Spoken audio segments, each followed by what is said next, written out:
Thanks for listening. Thanks for listening. Thanks for listening. Thanks for listening.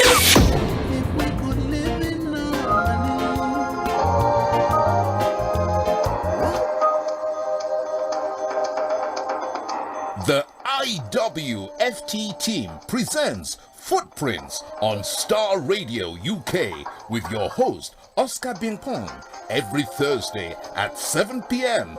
Starr Radio UK, your finest Afro-Caribbean station in London.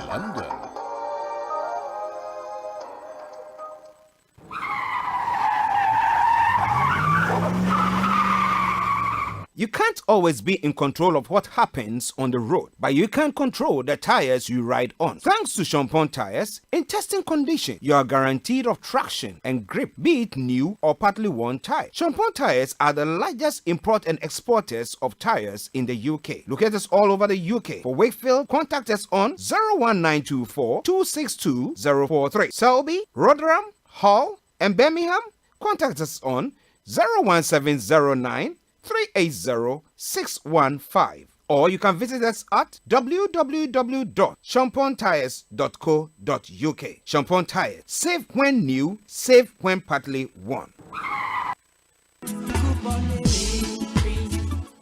Do you feel left out in your education or career but still want to do something about it? Then don't fret.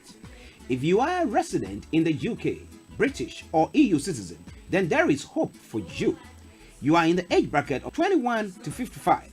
The UK government is offering grants, scholarships, and financial support for first degree to masters in various courses. The government will pay all your fees and you can educate yourself in a peace of mind. From £21,000 per year for first degree, etc.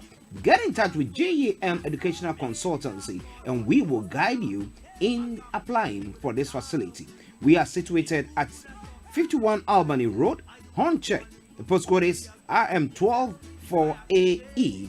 Telephone 079 0479 3019 or email us pastorjoeka@yahoo.com. Get financial support and acquire a degree.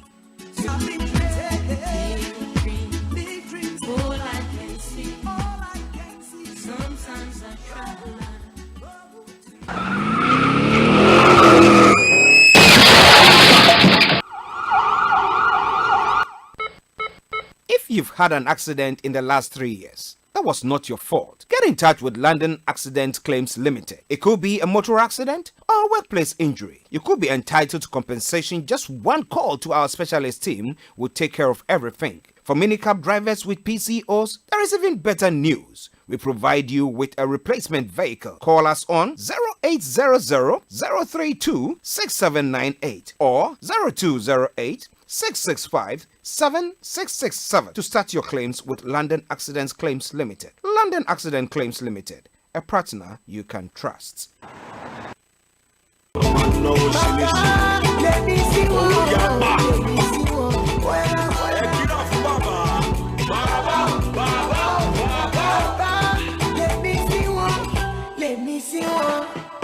Let's calculate, Baba. How much you get, how much you pay, Baba. I want a need for what you need, Baba. I want a need for what you need, Baba. That me be intellectual, Baba. That me they give them actual, Baba.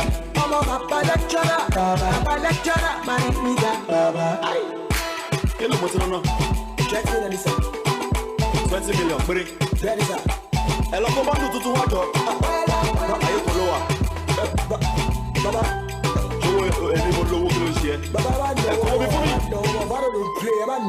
Shabby, you want banga, Baba. You can never top on signal, Baba. Never top on Baba. I get you up to say, Baba. I'm a Timo, Baba. Oh, yeah, wait for the moolah, Baba.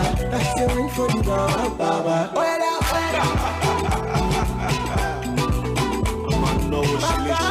let me see what.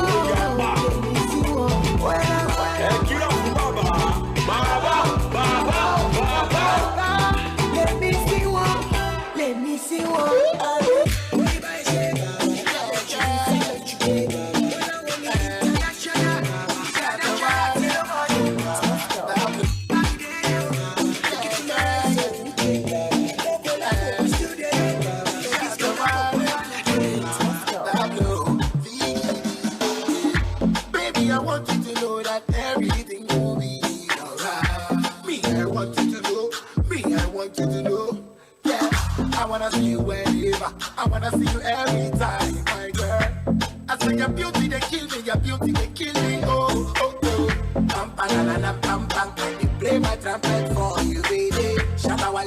leper man, the leper man, I say. And everybody make me from mommy, from mommy, from mommy.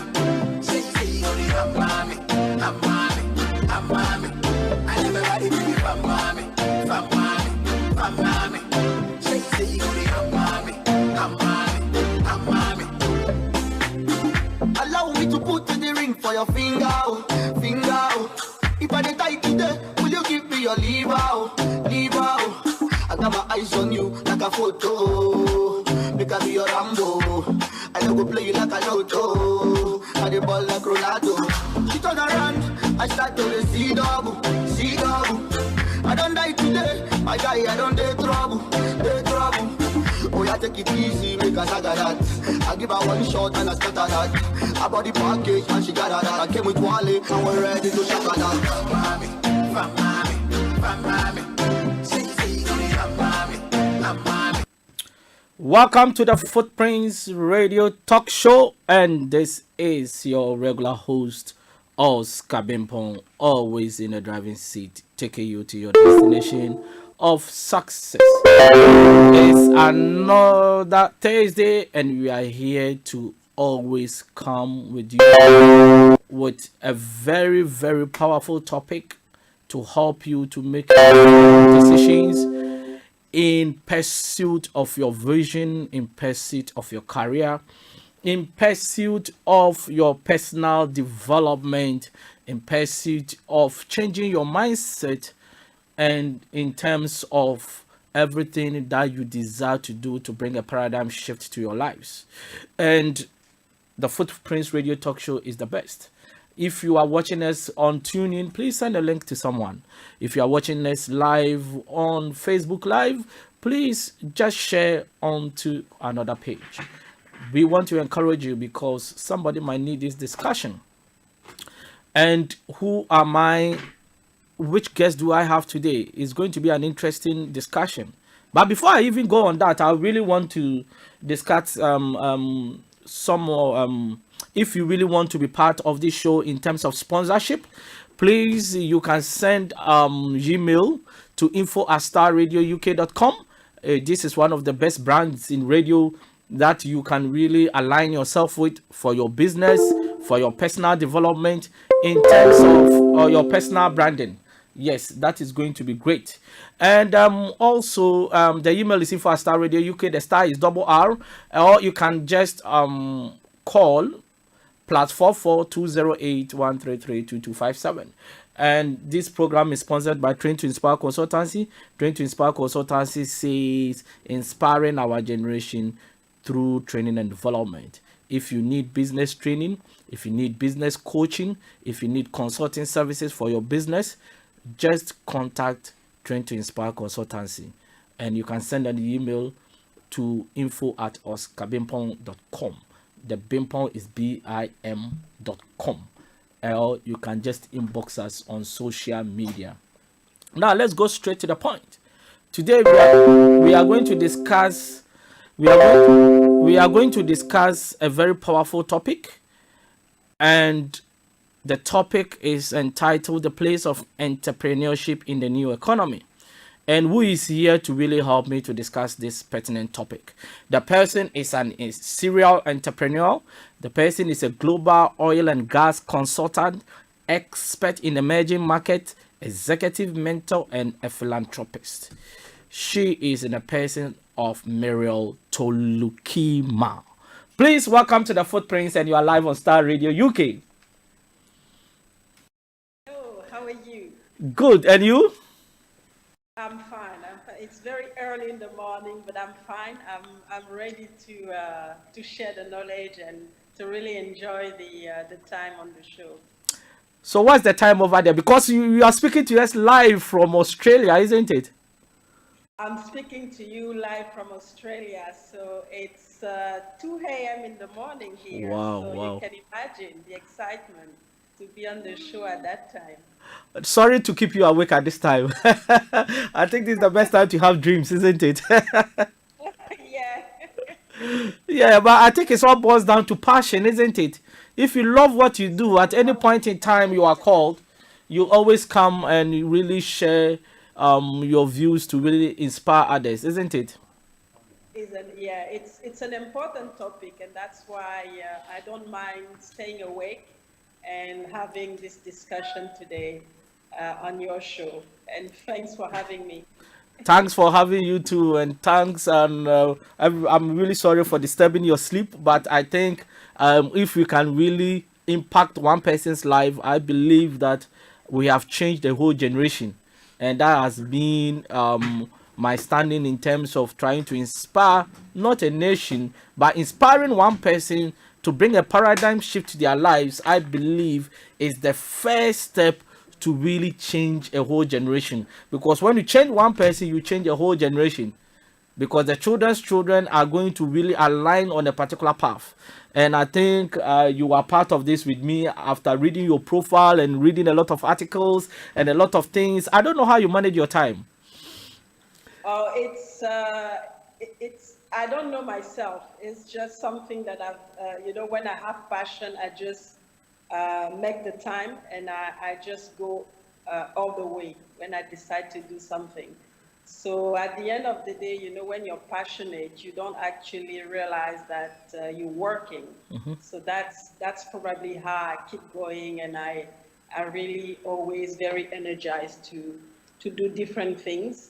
And entrepreneurship is one of the subjects, especially right now. It's quite exciting, especially in emerging market and developing market, where we're seeing a transition right now. I mean, we all going into this fourth revolution, Yeah, industrial actually, revolution. I really want to come there. I really want to come there. But I'm just building up. But this question I always ask any of my guests, in terms of if somebody asks who's Meryl Tolukima, not So in a who is book, Greg but in few Blakey? words, who are you? What can you tell Who that are person? you? Yes, So who am I? yes, So Miracle Kima is an interesting character, I would say. First of all, I have a very, what I say, varied background in terms of my personal career and also in my personal life as well. I'm originally from Gabon, but obviously I've lived in different countries, so started a lot of things in Gabon, but actually incorporated also a lot of other cultures, and end up in Australia, where I've been living for 10 years now. Um, Career-wise, professional-wise, it's the same thing. I'm a petroleum engineer by background, so I studied in the oil and gas, but then I started to branch out. I've written some books, so I'm an author. I also do a lot of leadership and coaching, because I just started an organization to actually spend more time, especially for Africa and developing countries, having those new leaders being trained in terms of leadership, and really making sure that they become really authentic leaders. I'm a mentor as well, and I also spend a lot of time with the youth. So I do a lot of things, and I do a lot of sport as well. So it's really looking at a Mireille in different dimensions: spiritual, physical, and intellectual. So that's the Mireille Tulekima, a full package, I would say. yes. That's the full package. I really love that. Yes, I really love that. That's the full package. Yes. Um. Now let me ask you this question in terms of our topic is the place of entrepreneurship in the new economy. Now, I want us to really explain briefly to an ordinary person on the street that really wants to start a business. What is entrepreneurship? Okay, so what is entrepreneurship?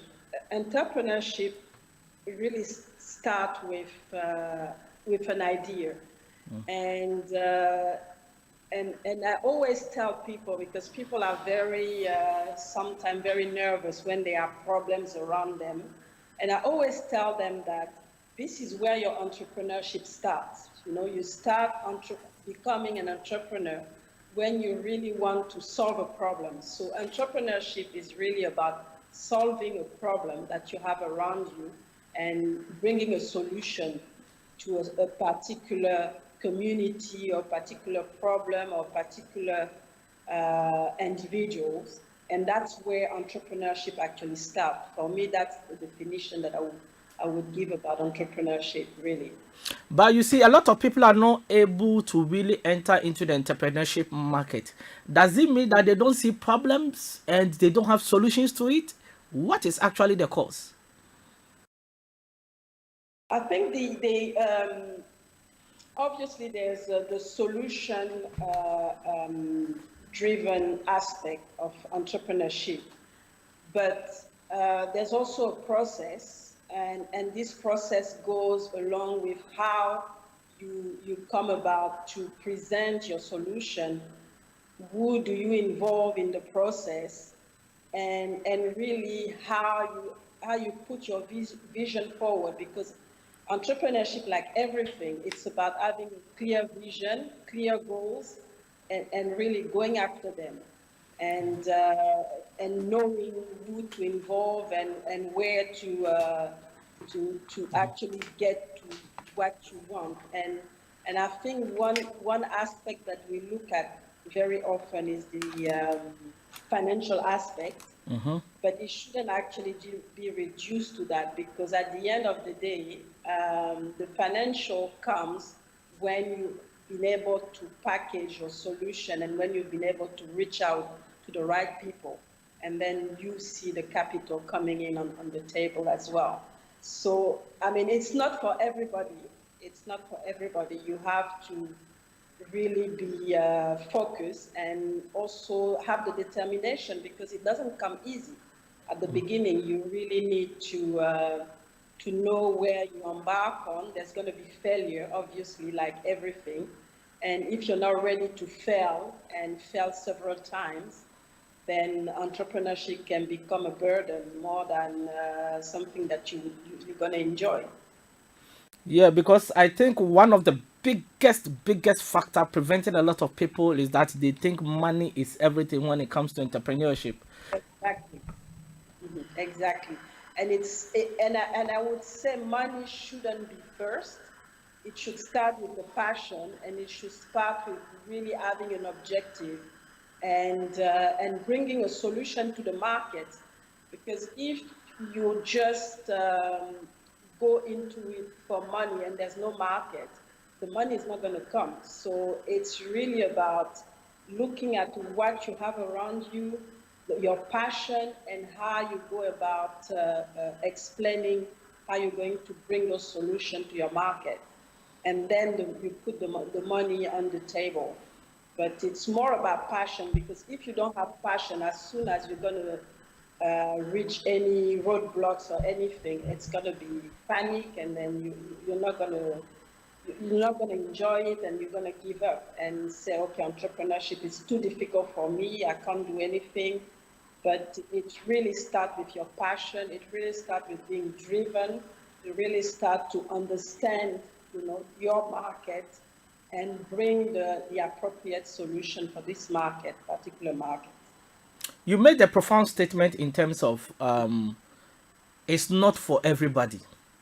It's not for everybody, yeah.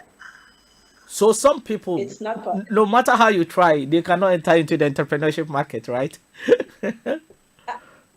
Because I think there's a certain, how do you say, state of mind to have, because it's not for the faint-hearted, because at the end of the day, you don't actually succeed straight away. I mean, there's a lot of failures, and there've been some statistics where they say you need to wait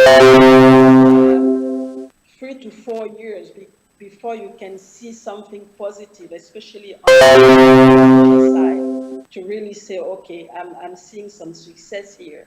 So if you're not patient, and if you really don't have the passion, you're not going to wait, that long to say, okay, I'm going to wait and really continue to put the effort, even if nothing is coming at the end of the month, and I keep on failing on everything that I try. So it's not for everything. You need a certain mindset, and I think that's why now there's a lot of coaching and training, because it can be very hard. It can be very hard to actually enter this entrepreneurship world. Wow. But in terms of the money, there's one thing I really want to add, that people think that you need money to start, but there is one thing that what my mentor told me. He says when you start, you need an idea to bring the money. You don't need the money to bring an idea. So the fact is that the paramount factor is that to get a very good idea that can strategically position you in the market for you to have a fair market share of any industry that you find yourself in. And that is the first step. But people sometimes even look for the money before they look for that good idea, and before they realize they've made big mistakes, you know. So I think that, yeah, exactly, I think that's very critical as well. Yeah, Yes. that's definitely very critical. If you have no idea, even if you have a bunch of money, at the end of the day, you're going to put your money into something that actually not doesn't have value, and really you're not really an entrepreneur. You're not a successful entrepreneur. And you can see, even, I mean, when you look at the history of all those very successful entrepreneurs, and you look at how they started, they didn't have much.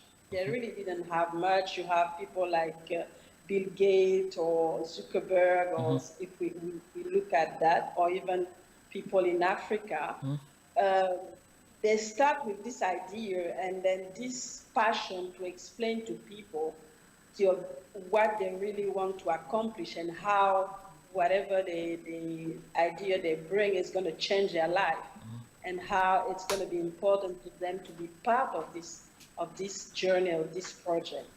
And then the money comes in and you can actually expand as an entrepreneur.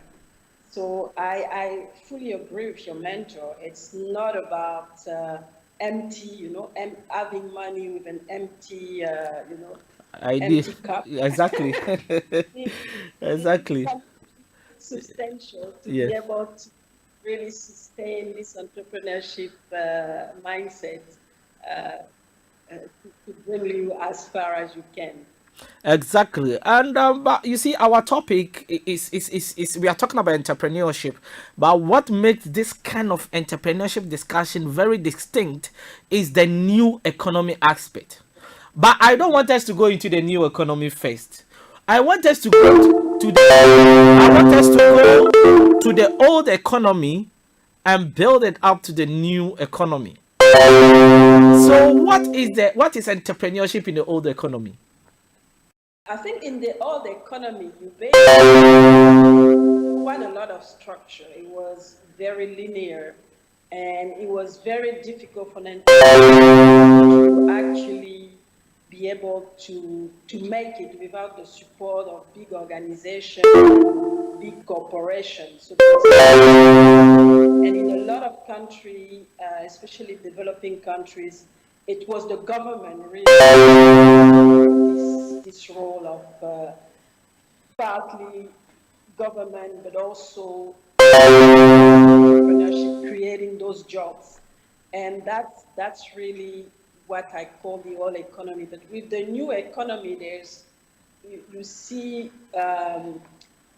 things opening up for individual. So you don't have to be big, you don't have to be part of a big organization or no a big corporation to be able to start something. There are opportunities, and now with the e-commerce, we see things like sharing economy, in and Airbnb, taking some market share. So there's a lot of becoming an entrepreneur that we didn't have before. And that's very powerful, because now, you see a lot of competition, and it becomes more exciting as well. And for anybody to actually have an idea and be able to implement it straight away. So the old economy was very structured. It wasn't flexible, isn't it? Exactly. The flexibility was very limited. It was very linear. It was basically you do, this is what you have to do, otherwise you're basically out of the market. And these things have evolved, especially with the strength of the digital economy as well, because you can actually be in Africa and have all your customer and bring solution to somebody somewhere, I mean, in America or even in Australia. Wow. So, which was not possible before. And you can actually start with zero capital, because we've talked about money before. You can even start with zero capital, have an impact and bring those solutions and then grow as an entrepreneur. And the power of this entrepreneurship in this new, in this new economy. All right, then I think it's getting to 7:30 here in the UK. We're going to go for a quick commercial break. When we come back, we are going to continue our discussion with Mariel. So please stay tuned. Don't change the dial.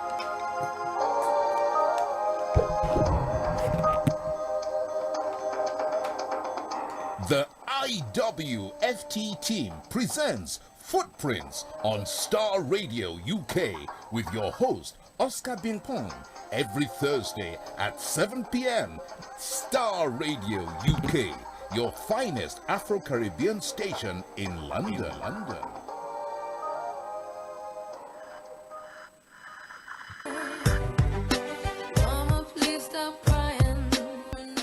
Listen to Aunties Mary, Lottie and Regina on the Family Enrichment Programme on Star Radio UK. This and every Saturday from 6 to 8 p.m. Some people are wicked because don't make it your business going about revealing people's secrets. Don't be a busybody. And some people. Today's typical family is under pressure from various directions. Divorce is on the increase. More and more of the Afro-Caribbean youth are taking to crime, etc. The Family Enrichment Program brings together a team of qualified experts to discuss and shed light on how we can make our families better and stronger. It is said the family can do without the society, but the society can't. Listen to the Family Enrichment Program this and every Saturday from 6 p.m. to 8 p.m. on Star Radio UK, your favourite Afro-Caribbean radio station in London.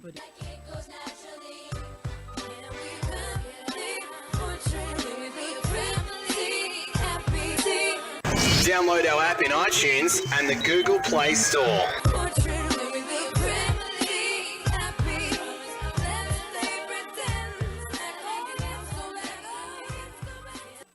Bed of roses, bed of roses, bed of roses. My name is Doreen Carter. I invite you to join me on Star Radio UK this and every Saturday at 9:30 p.m. in discussing what goes on behind the curtains with my panel of experts. Remember, the time is 9:30 p.m. this and every Saturday. Bed of Roses is brought to you by the kind courtesy of Voices of Esther.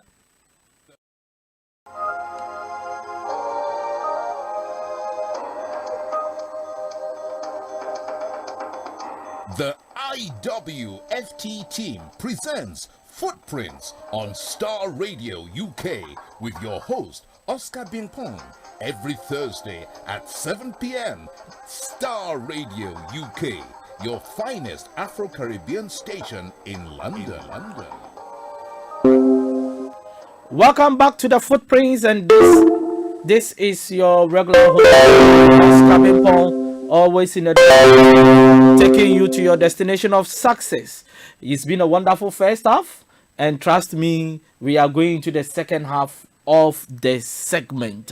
And I have with me here Mero Tolukima, who is our special guest all the way from Australia, and we are discussing a powerful topic, the place of entrepreneurship in the new economy. And we were talking about the old economy, and I think that really sets the premise for us to really move on into our main discussion in terms of the place of entrepreneurship in the new economy. Now, which one is the new economy, Mariel? Which one is the new economy? Yes. What I call the new economy, it's really this. So because we actually into the digital now, there's a lot of influence from. There's a digital revolution going on, and there's also, you know, more interaction inter-region. So you're not really local anymore. You have to think as a global entrepreneur. So that's really a new market, the new economy now for you. Instead of just thinking local, you now have to not only think local, but also look at the global aspect of what you're doing as an entrepreneur. And for me, that's the new economy. So the new economy is more of a digital world, right?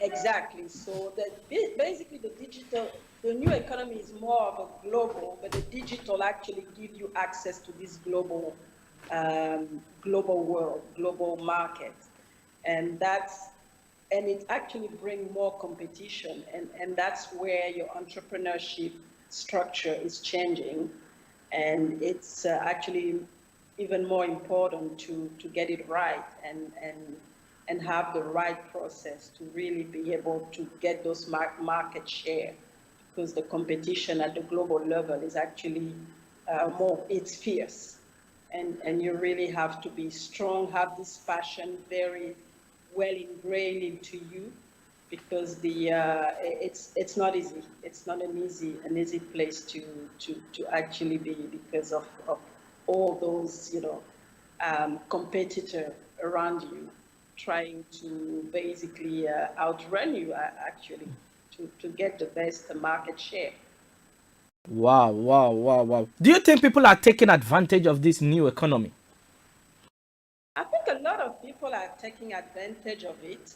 Maybe not so in some part of, I would say, I mean, because that's where I know as well. Not so in some part of Africa. I think when I look at, because I'm from the Central Africa, the French-speaking part of Africa, I don't think we've actually started to look at the entrepreneurship as a global thing. It's a lot of things are still very local, and yet we have the internet, but we do other things with that. We don't actually take advantage of this digital to really position ourselves in this new economy, in this new global market, to be able to actually create wealth for us, to actually bring wealth back locally, or to create any job that could actually help to grow the economy.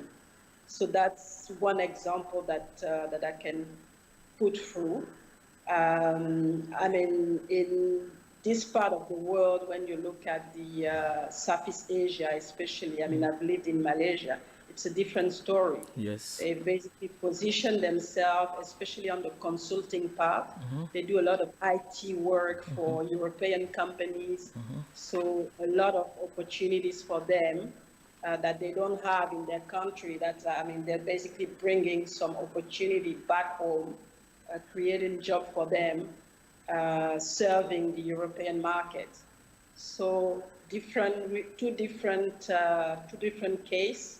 The tool is there for everybody, but not everybody is actually taking advantage of it. Because one of the biggest advantages is that it creates opportunities for you to start something on your own. Yes. Rather than going for job. Yeah, exactly. So you can become an entrepreneur. You can actually even have a job and become an entrepreneur and do things online, become an entrepreneur online. So it gives you the diversity in terms of generation of wealth. And that's one of the advantage of having this setting, this economic setting. And I think sometimes we don't realize the power that it had. Yes,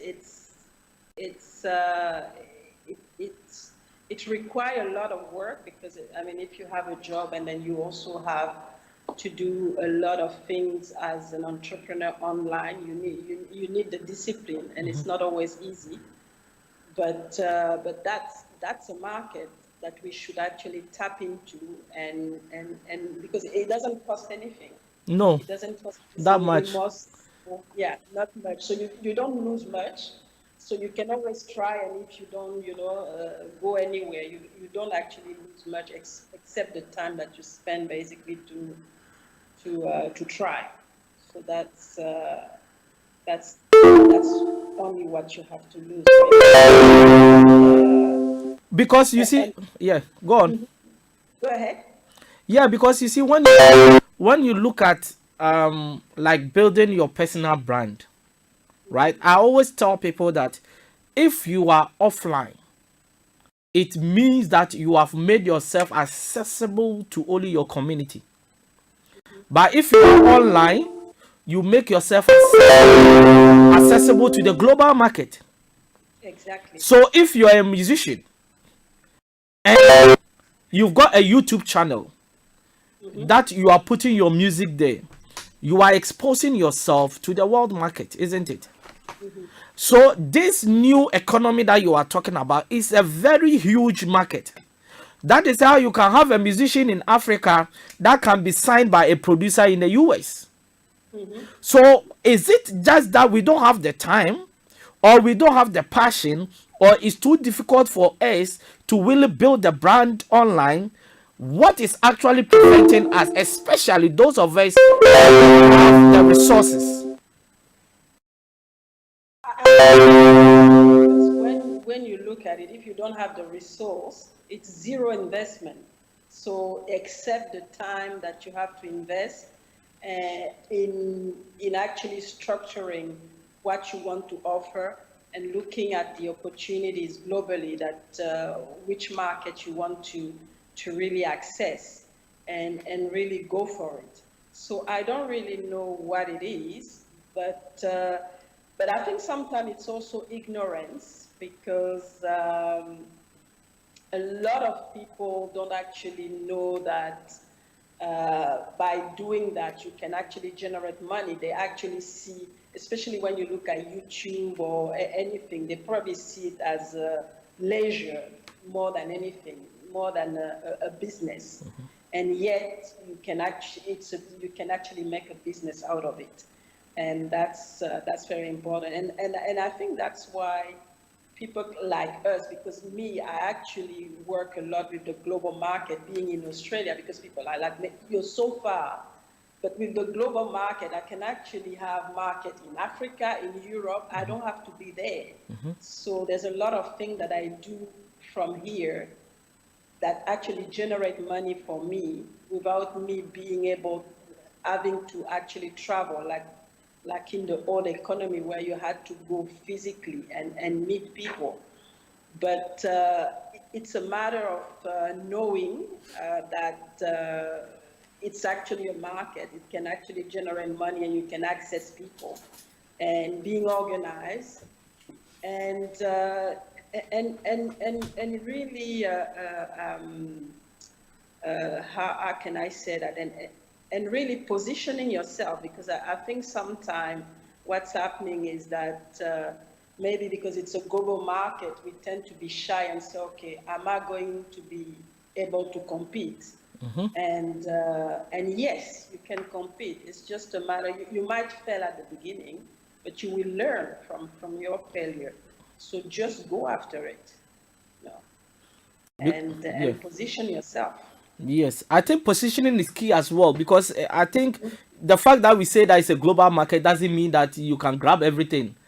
You just need to know which area that you think you can really operate efficiently as well, isn't it? Yeah, exactly. Of course, you need to pick a niche where you know that you have the knowledge, or you can learn quickly, and bring a solution to this global market, and position yourself straight away as one of the experts, that somebody who can actually bring something to the market, to this niche. to be able to get those market share and start to generate wealth for yourself and for people around you. Because one of the things, for example, to really break down the positioning, for example, when you look at it, Nigerian music industry, right? They sing in pidgin English, right? Yeah. So everybody across the globe can really understand what they are saying. Now, when you look at the French-speaking countries, they sing in French, so they are more aligned to French-speaking countries in terms of their music. So positioning is very critical. So, for example, I'm from Ghana originally, but if most of our people speak in our they sing in our local dialect, meaning that your market is more aligned to that specific country. So positioning is very critical in terms of how you really want to penetrate the market and how you want people to see you. So I think it's very critical. That is why I think Nigeria is going global every day. Why? Because of how they have positioned themselves for everybody to understand the language that they speak. And I think it creates accessibility as well. Yeah, and you touch a key point, because in all of this, as part of an entrepreneur, the communication is key. You need to know how to communicate, not only to position yourself, but to explain what you're bringing and to explain to people how you're going to actually have an impact in their life or in bringing solution to them. So the communication aspect, how you communicate, what you use to communicate, and who you talk to are very important aspect for you as an entrepreneur. Because you made a very good point in terms of people needs to understand what actually they are really selling in terms of the global market, so you don't need to be at one place to sell at another place. You can just be at one place and sell, because now, for example, people are using eBay to sell across the globe. They are just in one location. For example, they are in the UK, but they sell all over the world. This is a great opportunity for all of us, and I think we need a more education in terms of how we can take advantage of this space. Because one of the things that worries a lot is that a lot of people are blaming government, relying on government, but whilst there are opportunities, they can also create for themselves, isn't it? Exactly, and that's exactly what we were talking about this old economy where government or were actually driving the economy. Now we are in a new economy where, as an individual, you have power, because, like you said, you have all those platforms like eBay's, like Amazon, or Yes. anything where you can actually create something for yourself. You can create an online business and enter a certain niche that you actually identify based on your knowledge and on your skills. And yes, there's an education part to do, but I think people needs to actually also to try to find out, because at the end of the day, nobody is gonna take your hands and bring you along.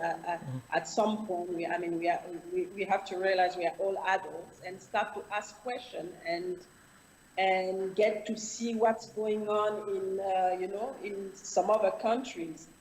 For example, you are from Ghana. There's a lot of things going on in Nigeria, so you need to be very curious about what's going on there and what are the things that you can do to actually start something yourself as well and generate some income instead of waiting for the government, a job in the office as a public servant, or some people, they like to be, a minister of somewhere. So, and then you just, dream of something that you don't have control at all on.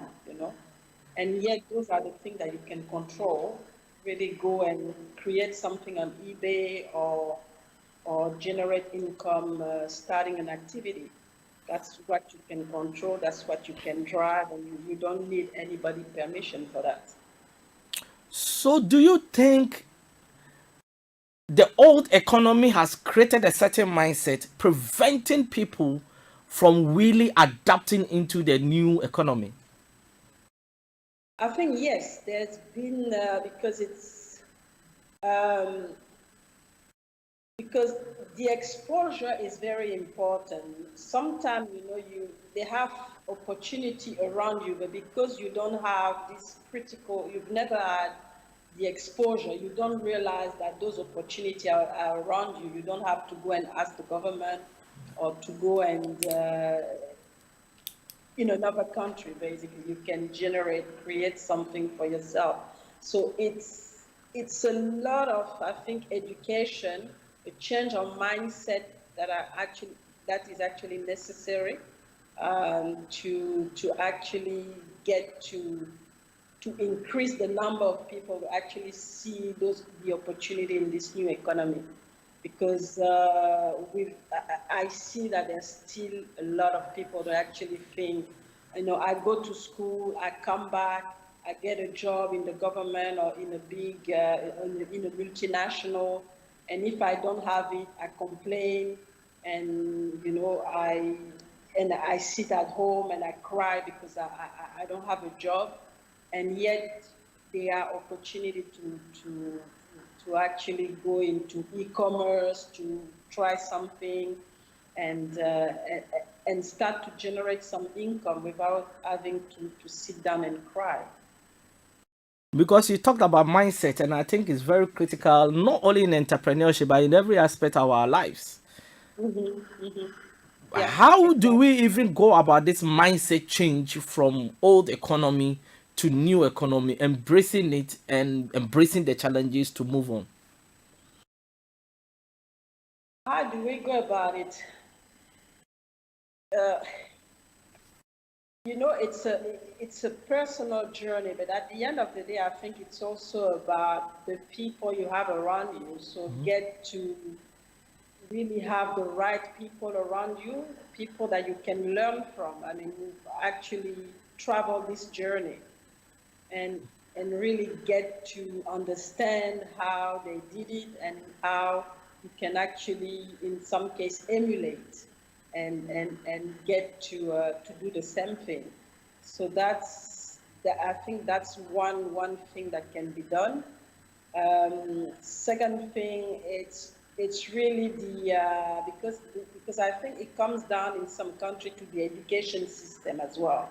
Because the education system is not adapted to this new economy. We still basically have an education system which conditions us and our mindset follows to actually have and think like in the old economy where you go and have, the highest, you become a doctor, and then when you go out, you want to work for the government or you want to work for a big organization. So the education system, and I think that's where maybe the government or any powerful organization needs to look at, is to really adapt this education system to actually fit this new economy that we see being global. I think you've made a very good, solid points in there. But one of the things that really catch my eye is the education system. So, for example, in Africa, you go to a certain school and there are not even one computer for students. How can they even really align themselves to this new economy? Exactly. Exactly, and that's one thing. And there's also the fact that, in a way, I don't know about Ghana, but I've seen that in, for example, in Gabon, where they don't actually value anything that actually promote entrepreneurship, especially the basic entrepreneurship, small businesses and things like that. They always want you to go and have your A-level and go to uni, become a doctor, become a lawyer, become anything. And then they ostracize somebody who want to become a mechanic or actually want to start a small business, because for them, they basically show them as if they were not valuable for the community or for the society, which is completely wrong. which is completely wrong. You have to have this balance where you have people who actually don't have to go, and become doctors and, go to uni for 12 years or even 4 years. They can actually start where they are and grow their business. I mean, start a garage and then and really grow this business and become actually wealthy as well doing that. And and that's where the mindset have to change. That's where I think at the top we need to start saying, okay, those people are valuable as well. We also need the doctors, but those people are valuable. They're not below anybody. And that's where the change of mindset has to happen as well. So it means there is a lot of work to be done, isn't it? There is a lot of work to be done, definitely. And I think, of course, I'm saying the government has to do it, but I think each individual, I mean, and that's why people like me, I want to share, because you have to educate people. I mean, whatever knowledge I have needs to be, shared so that somebody can grab it and do like me or do even better than me. It's very important, very, very important. That's how you grow. That's how you change mindset. That's why you grow, individual to actually expand themselves and try to implement things in this new economy. Because there is I think you make a very good statement in terms of the dynamics of respecting the traditional systems of doing things. That is, my child should be a doctor, my child should be a lawyer, and I think these things are changing dramatically in Europe and in the Americas. Now people wake up and they realize their talent and they start working towards it. And that is how the market now here in Europe and America is happening. But even in Ghana, I think probably we are doing better in terms of entrepreneurship drive. Young people are now getting to understand that they can also be on their own, starting small businesses here and there. But there is more room for improvement in terms of encouraging them, in terms of building support systems, in terms of providing accessible loans for small startups. And these things are some of the things that we need to discuss and see the best fit to help young people. Because you see, when you look at all the continents across the globe, it is Africa that have got the youngest population, but they are the most neglected. Exactly. And you touch a point, which is the assistance to loans for, I mean, those young entrepreneurs to start, because that's a big barrier in Africa. I mean, the institution, the banks, and they are not actually allowing this part of the population to get access to any capital or anything to start doing business, and it's very difficult for them. We need to have that incorporated in all the policies and legislation, where the young part of the population needs to be included, because, like you said, they are the most, they make part of more than half of the population. Yes. So we need to take care of them, and we need to implement and give them the tools to actually develop themselves and try to grow and get into entrepreneurship, because at the end of the day, entrepreneurship is what creates jobs, what creates wealth, and what it's actually going to bring a sustainable economy in Africa. And we need to really focus on that. Exactly. And you see, many people have got ideas, but they don't know, they don't have the resources to start. But you see, on the flip side of really discussing in terms of government having policies and support systems and accessible loans, coaching systems for them, I think the young people have also got a responsibility, isn't it?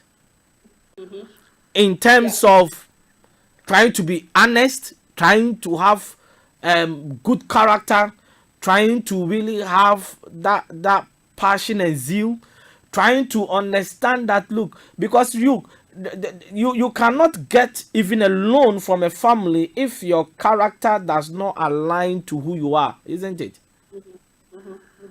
Definitely, yeah, definitely. So it's like you said. I mean, everybody has a responsibility here. I mean, and I think the young generation sometimes, I mean, a big part of them, they're basically waiting for things to come easy. And it doesn't happen like that. You need to show interest. You need to show that the determination, and that you really in for hard work, and really showing that if you get those loans, you're gonna do something with it, and not just sit down and wait for any help of the government and do nothing with it. So we all have a responsibility, and I think that's I mean, that's society. I mean, everybody has a certain responsibility, and we need to integrate that to really make sure that the society work, and that everybody is contributing. You see, when the discussion is very good, times really flies, and that's what I always say. Yes, it's about 3 minutes to 8 o'clock here in the UK, and I think we're just going to go for a quick commercial break. When we come back, we are going to continue our discussion, and when we come back, we are going to talk about the role of change in the new economy, because in our generation now, change is constant. It's happening at a space. And if you are not abreast with change, I don't know what will happen. So please don't change the dial. If you are really enjoying this discussion, please share it for somebody to also enjoy it, have knowledge, because it might also help somebody. This is the Footprints Radio Talk Show with your regular host, Oscar Bimpong, always in the driving seat, taking you to your destination of success. Please don't change the dial. We'll be coming back very soon.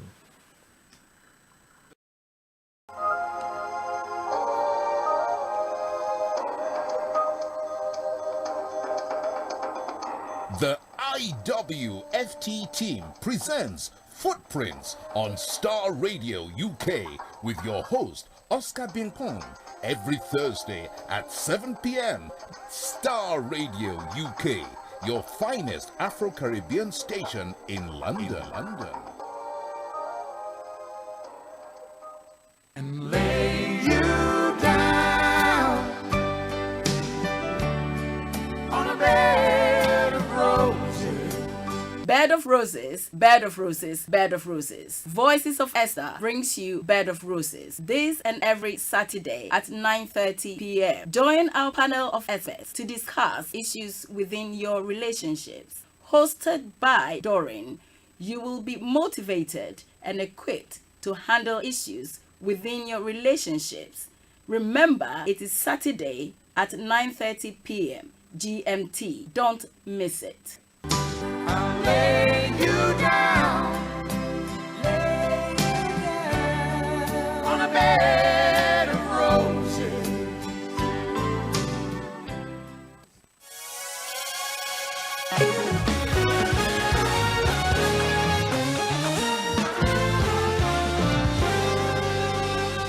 Are you planning to get onto the property ladder? Are you thinking of getting into the property business? Do you live in a council flat? Do you live in a house and flat or house? Then join us this and every Thursday on the Property Hour Show on Starr Radio UK, 9 p.m. this and every Thursday, where we speak to the experts in the industry, the professionals in the property industry, where they show us and talk about the secrets in the property industry. It's booming. You can't afford to miss it. And also, you will learn how to start or get your first property without your own money. Join us and spread the news.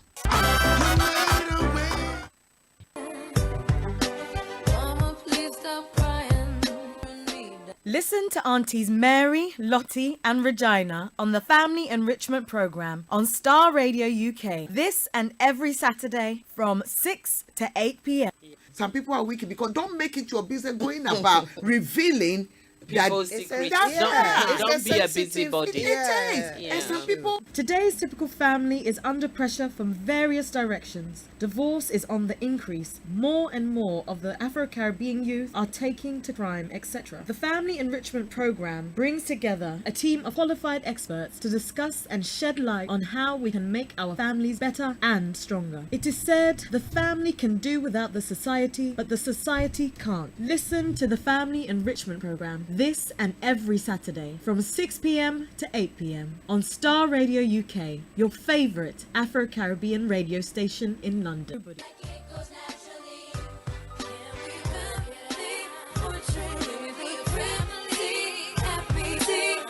Download our app in iTunes and the Google Play Store.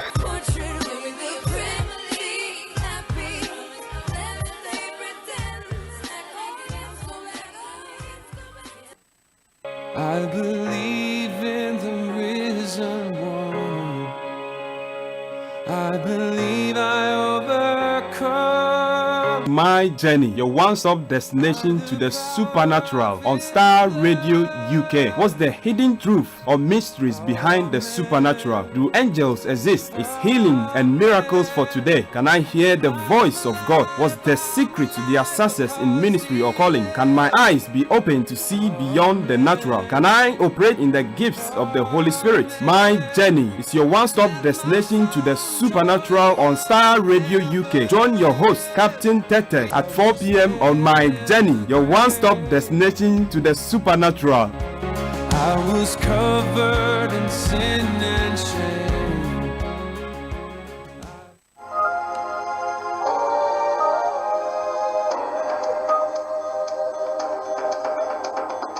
The IWFT team presents Footprints on Starr Radio UK with your host, Oscar Bimpong, every Thursday at 7 p.m. Starr Radio UK, your finest Afro-Caribbean station in London.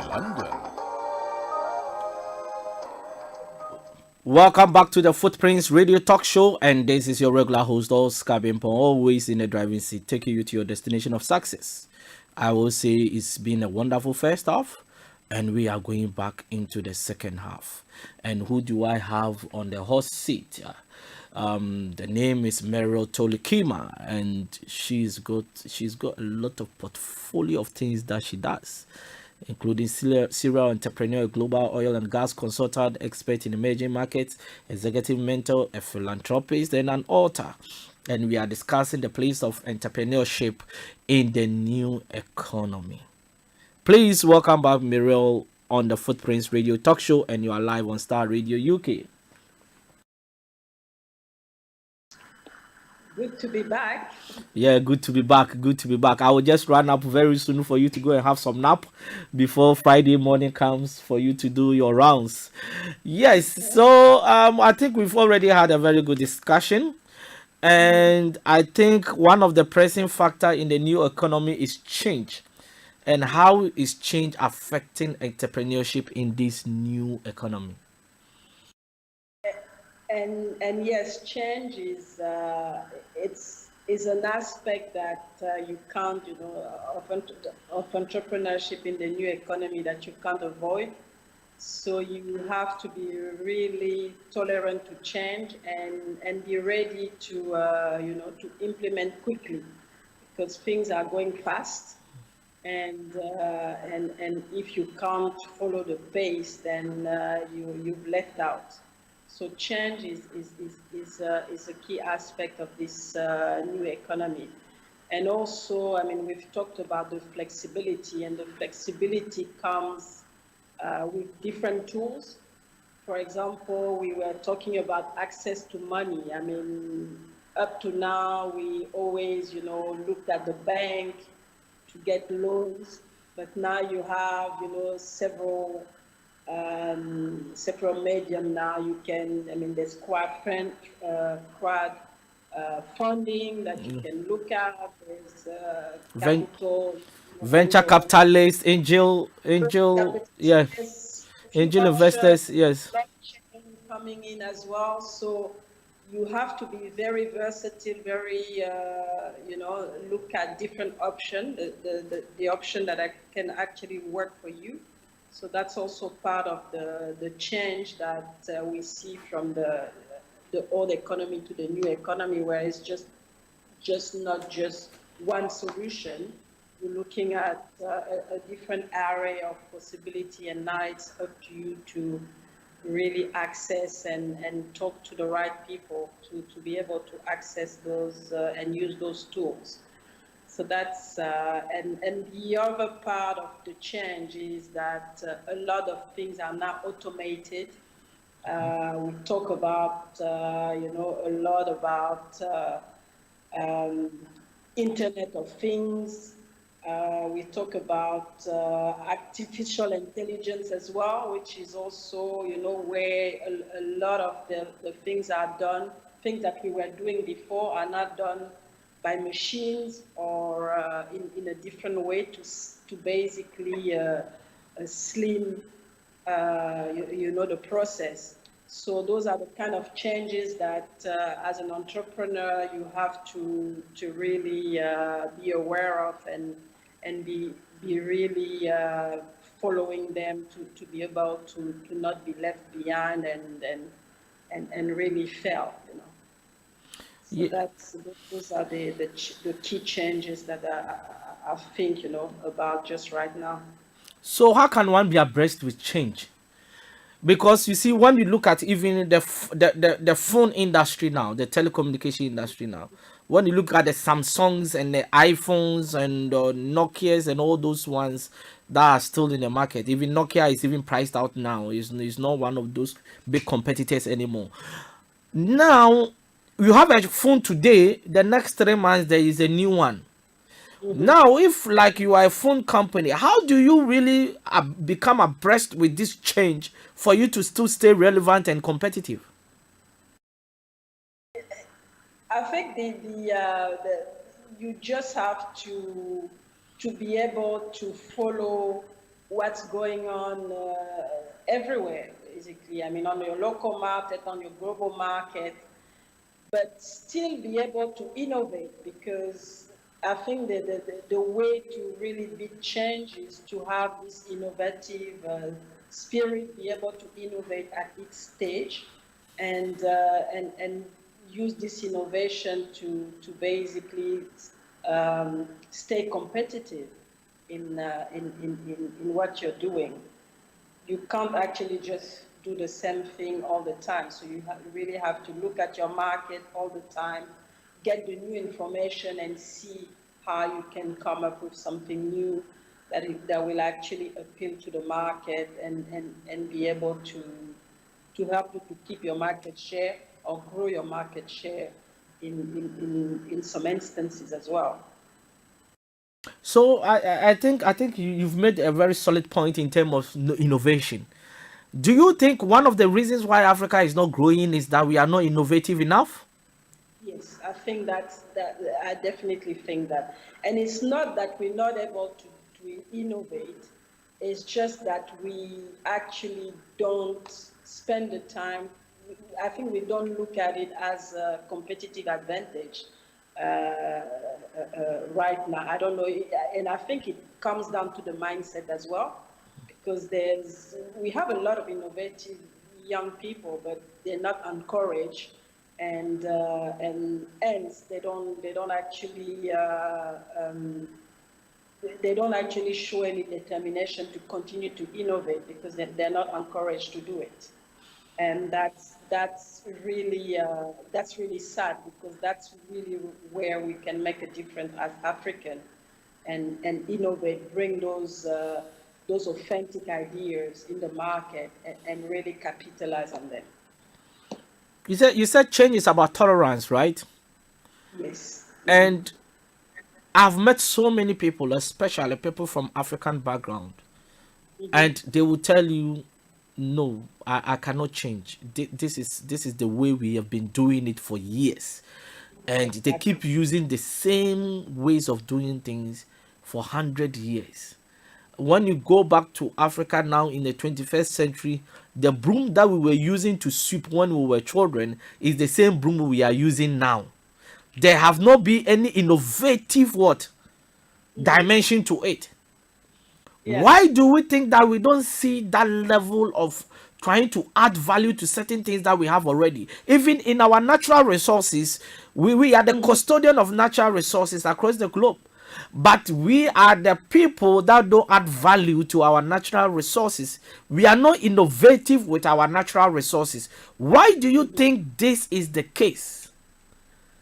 I think it's fear. There's a lot of fear, and you see that as African from the diaspora, when you want to bring those new ideas, you actually see that there's a blockage because people tend to say, okay, the person wants to show that they know more than us, and they're basically scared that you take this little power that they have, and they refuse to open up. I think fear is one thing that actually block the whole process as well, and I think it starts there.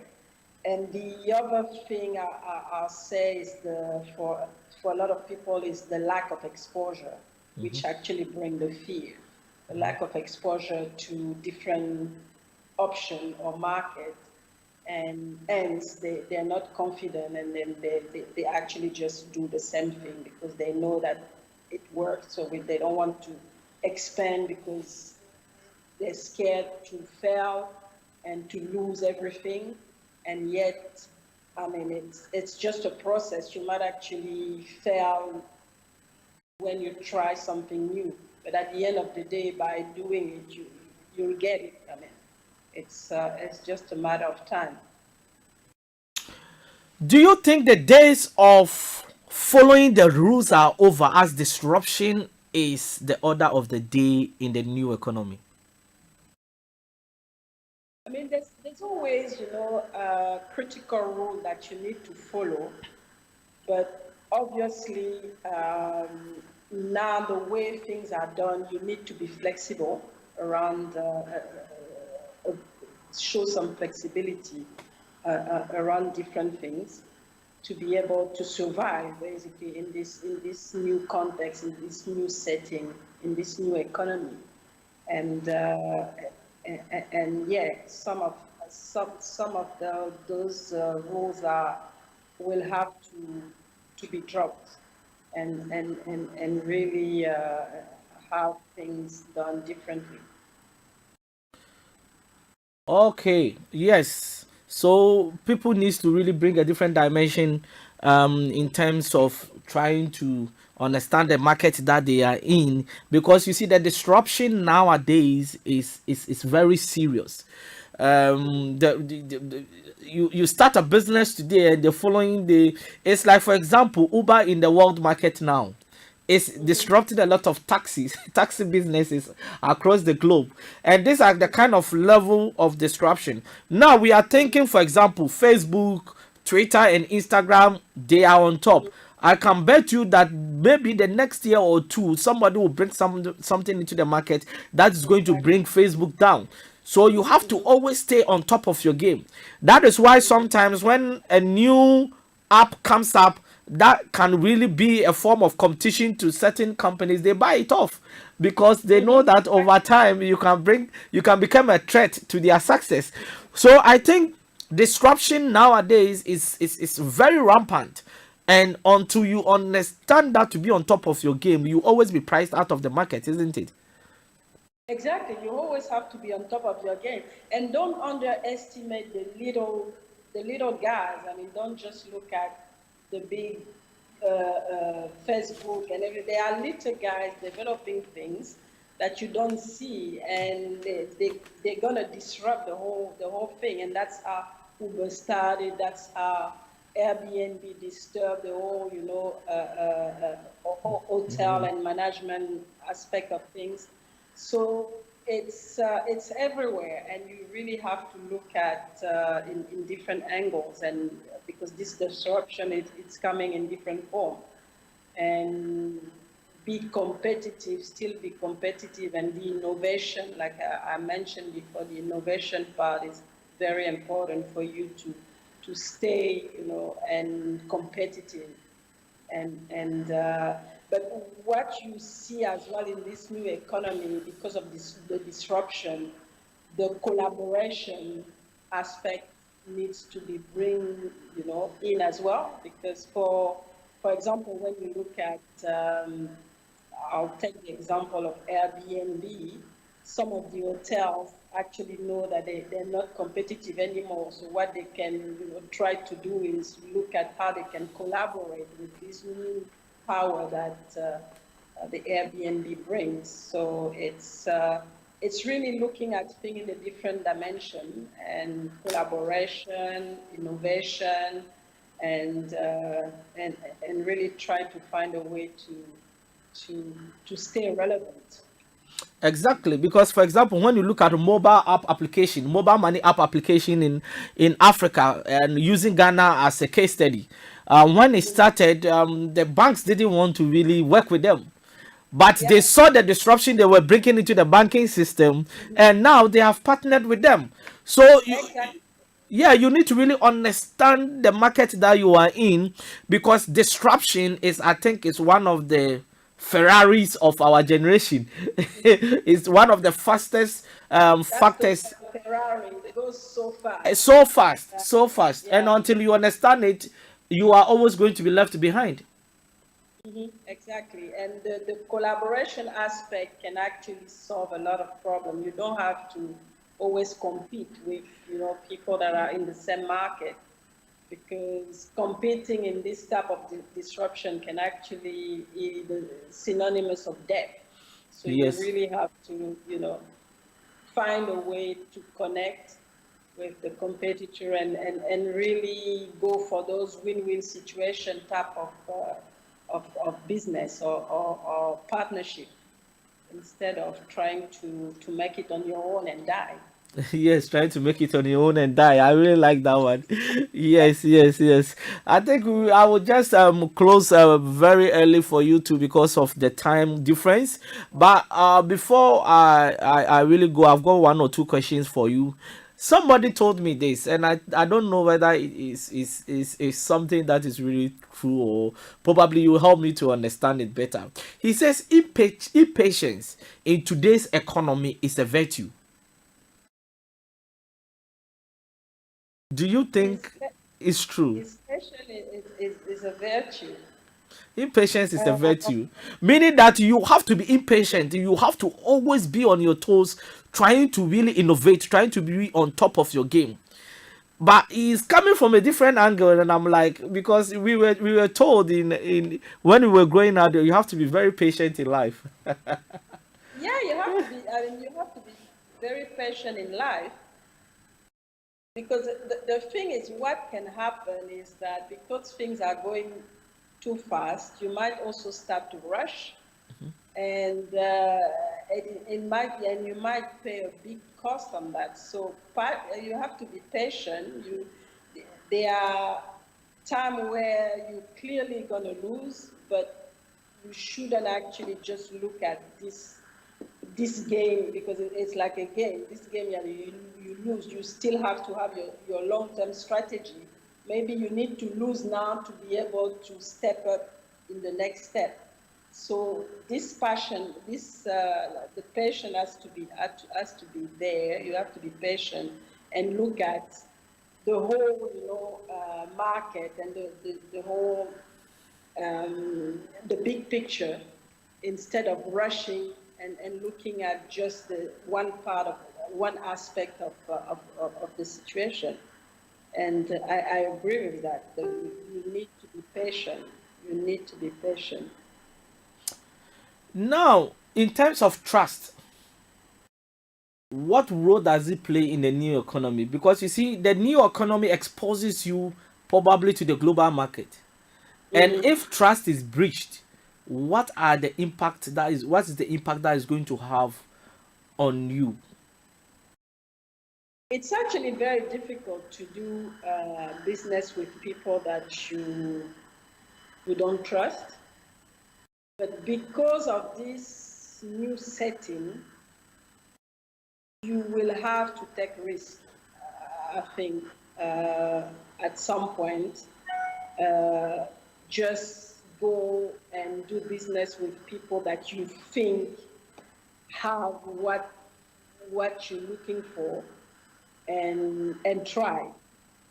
And it might you might at some point be burned. I mean, I've been burned several times. Several times, But yes. yeah, that's part of that's part of the new economy.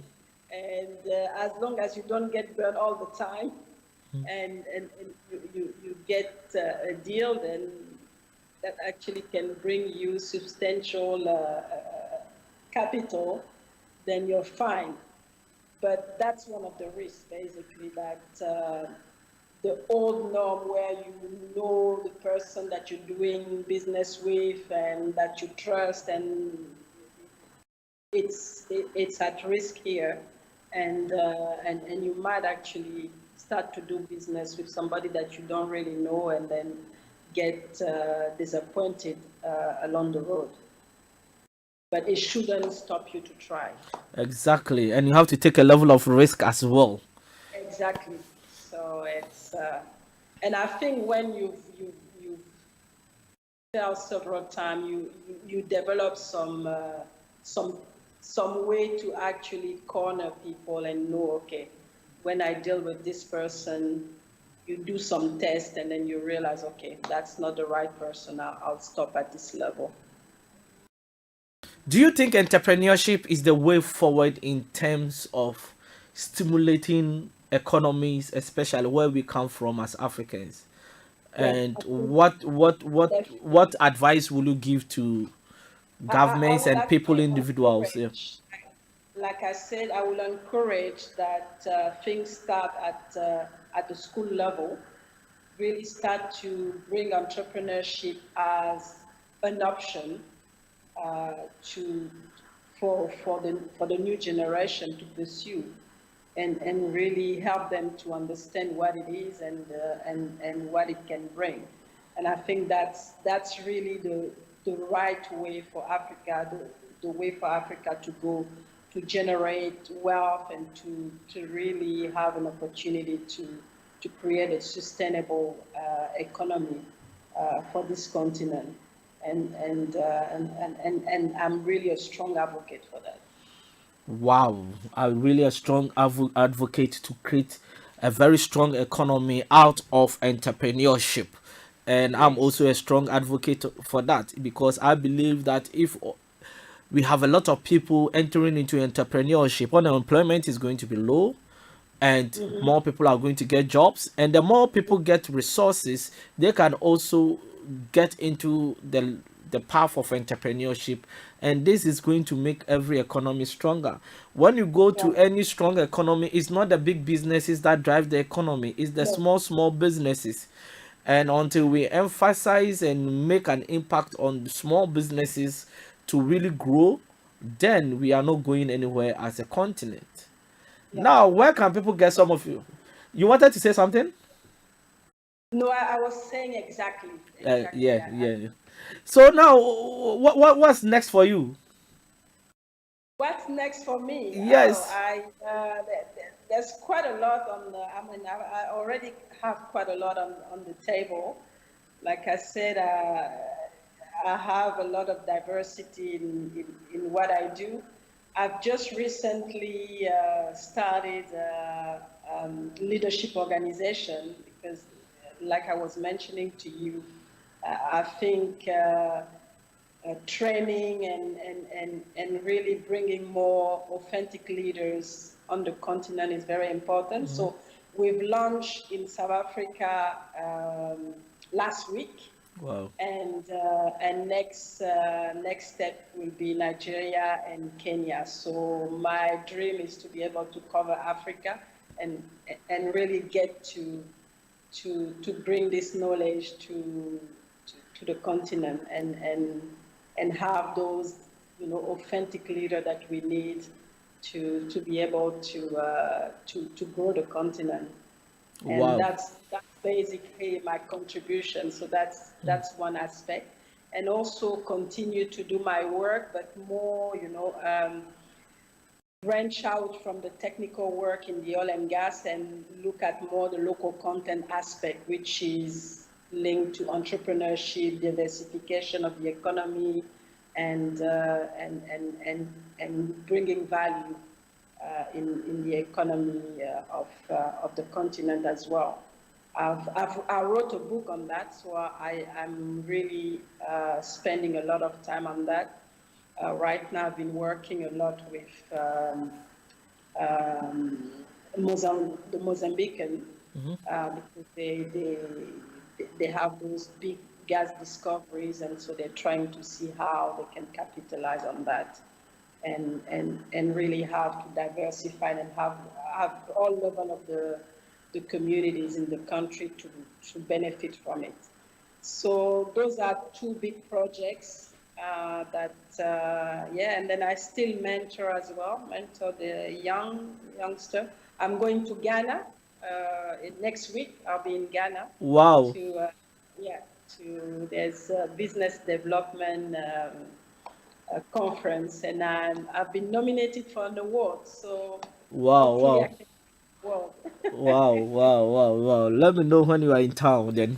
Yeah, because yes, exactly. Yeah, that will really sound interesting. Yeah, and with your leadership thing, if you want to go to Ghana too, you can contact me. Let's see how best we can help as well. Yeah, Exactly. yeah. Where can people get some of your books? So my books are actually on Amazon and most of the the online platform. I didn't publish in the shops in Africa, so the only way is Amazon and any other online online, or they can actually email me, and I can send a signed copy, and that's also an option as well. They want a more authentic and get my autograph on their book. Wow. That's an option. Wow. I think we've got some comments here on Facebook. Bernard Antwi says, moving from employee to an entrepreneur. I think that is the way forward, isn't it? It's good to be an employee, but you need to transition to become an employer yourself, isn't it? Yes, because at some point, I think as an employee, especially if you're ambitious, you don't grow anymore. So it's either you say, okay, that's it for me, it's the retirement, or you say, okay, I want to get more challenges and start to build my own dream. And so you go and become an entrepreneur, and then you start to contribute a little bit more as well to the economy. Like we said, yeah. Exactly. And I've got Imano Chede is giving a thumbs up, and Obu Abu Kwabna Fosu says, nice one. And welcome Olivia Aye, and my man Ebenezer Kwamwabwatin for watching. I hope all is well. And Olivia says, Oscar, keep the good job. Star Radio, you are blessed to have him host such a program. Thank you very much, Olivia, for your kind words. Yes. What is your last word to people that really wants to enter into entrepreneurship in the new economy? My last word is the new economy, like we said, bring a lot of this disruption, but you shouldn't be impressed at that. It's the way to go to become an entrepreneur.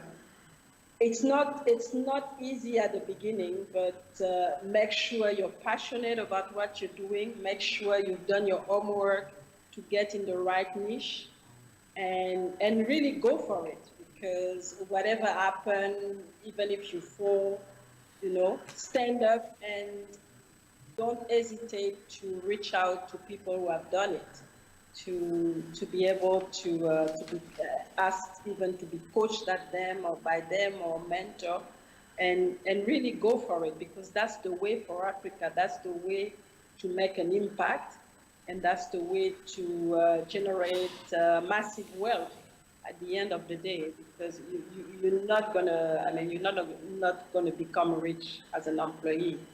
I don't think so. No, you can never be rich as an employee. No. No, but you see, as far as somebody is putting a limitation on your life, somebody is saying you cannot earn above £1,000 or $100,000 a year. How can you be rich? Exactly.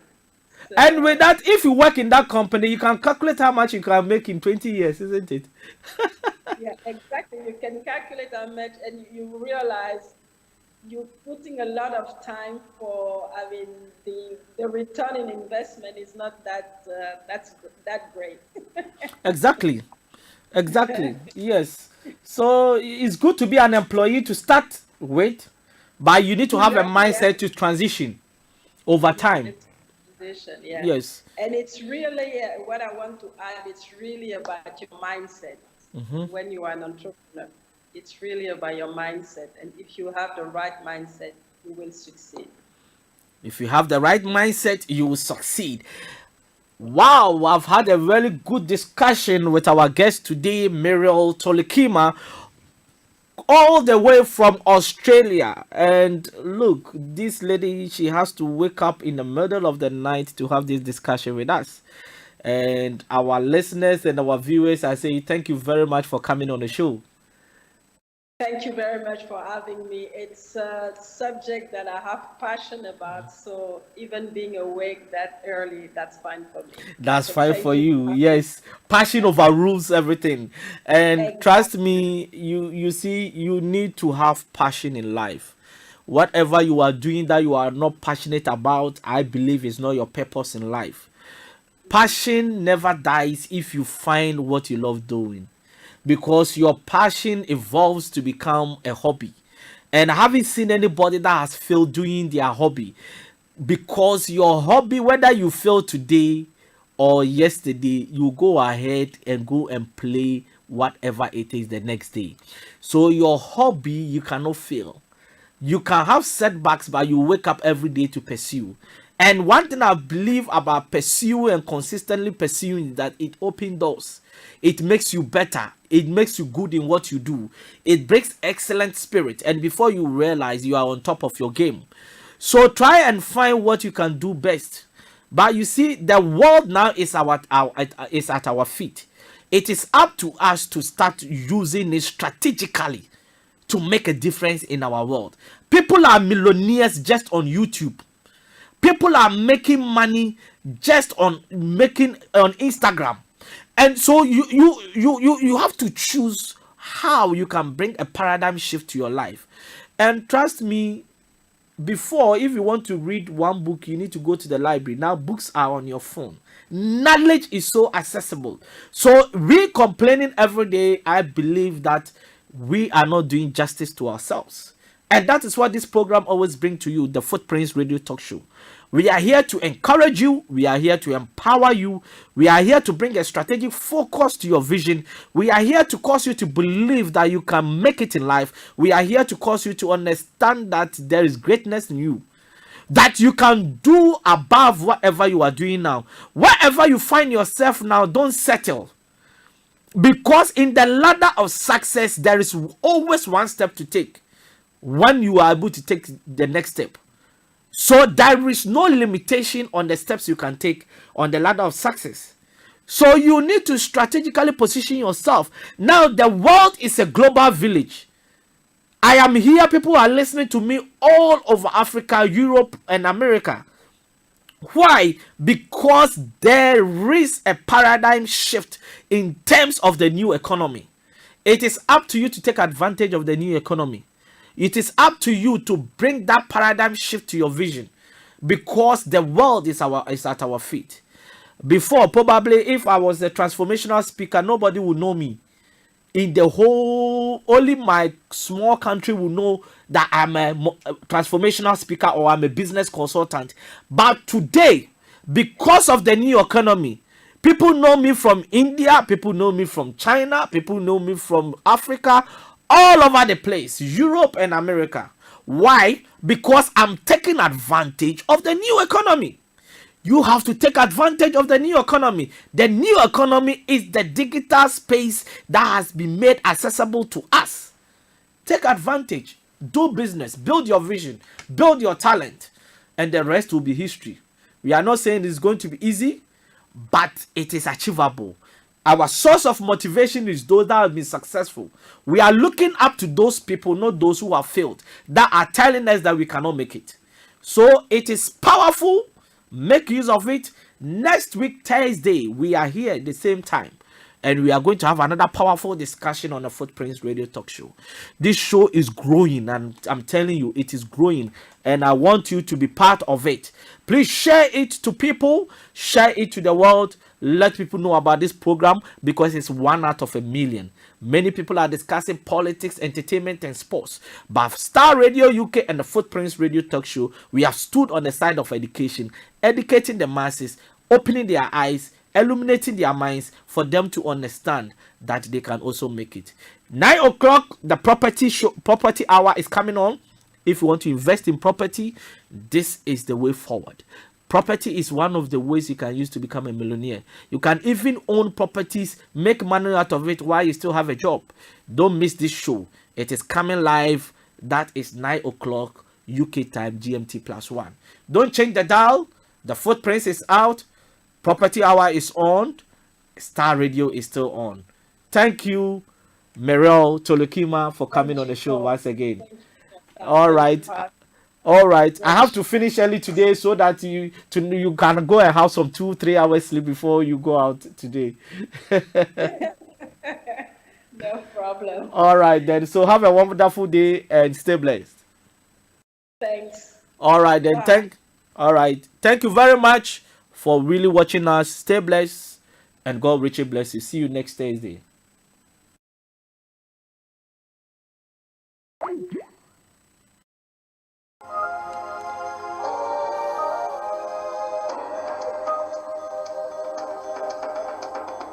The IWFT team presents Footprints on Starr Radio UK with your host, Oscar Binkpong, every Thursday at 7 p.m. Starr Radio UK, your finest Afro-Caribbean station in London. Bed of roses, bed of roses, bed of roses. My name is Doreen Carter. I invite you to join me on Starr Radio UK this and every Saturday at 9:30 p.m. in discussing what goes on behind the